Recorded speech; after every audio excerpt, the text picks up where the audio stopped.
تا حالا به این فکر کردی که چطور ممکنه صبح با عشق بیدار بشی اما عصر همون روز آرزو کنی اون آدم رو هیچ وقت نمیدیدی؟ آیا این نشونه پایان عشقه یا یه مرحله‌ای از رابطه است که اکثرمون درست از کنارش رد نمیشیم؟ امروز قرار درباره یکی از بزرگترین تابوهای روابط عاشقانه صحبت کنیم. چرا گاهی از کسی که عاشقش هستیم متنفریم؟ اگر آماده‌ای بزن بریم.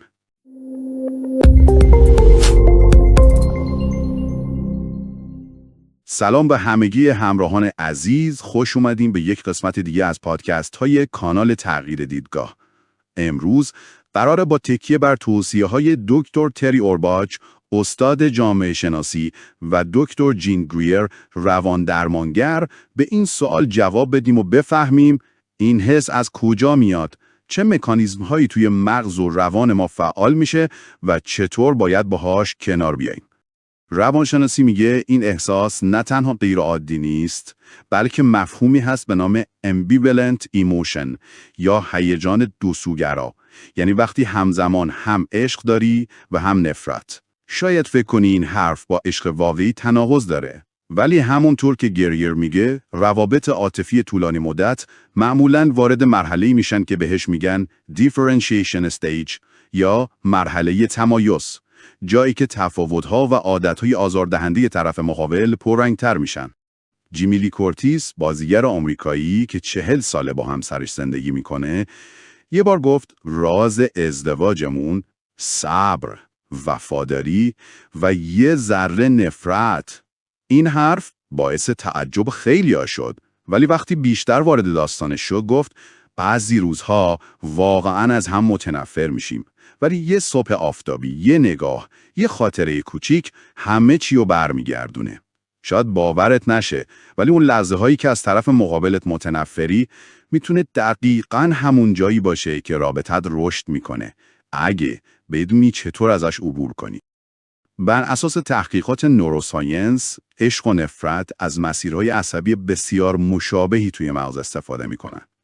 در واقع هر دو احساس شدید، پر انرژی و وابسته به صمیمی بودن با طرف مقابل هستند.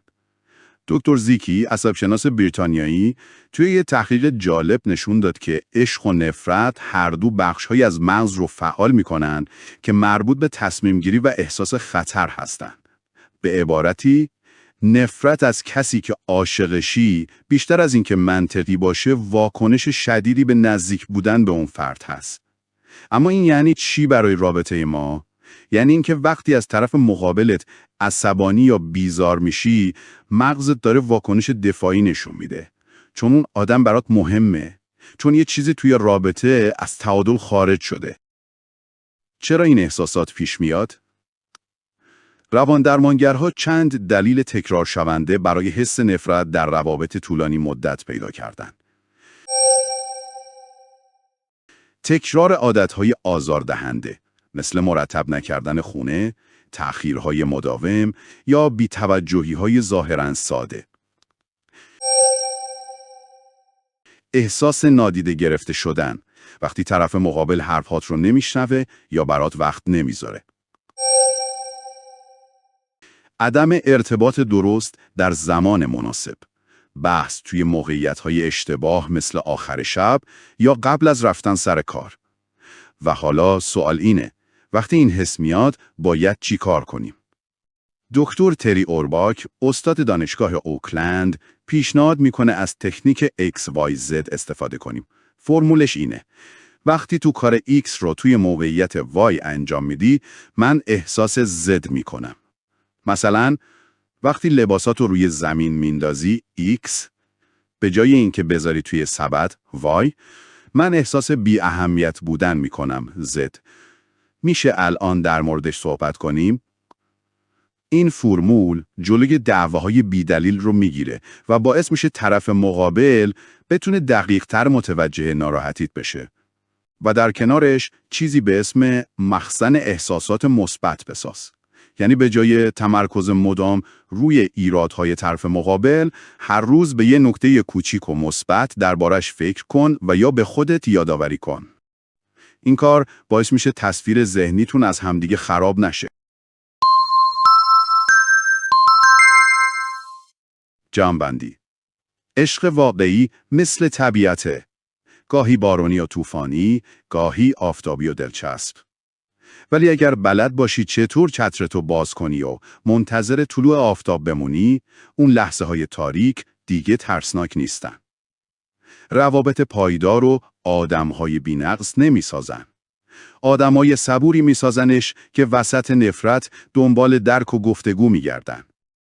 تو این قسمت از تغییر دیدگاه با هم فهمیدیم که حتی لحظات نفرت هم میتونن بخشی از مسیر عشق باشن، به شرطی که یاد بگیریم چطور با احترام، زمان مناسب و حرفهای درست این لحظات رو پشت سر بذاریم.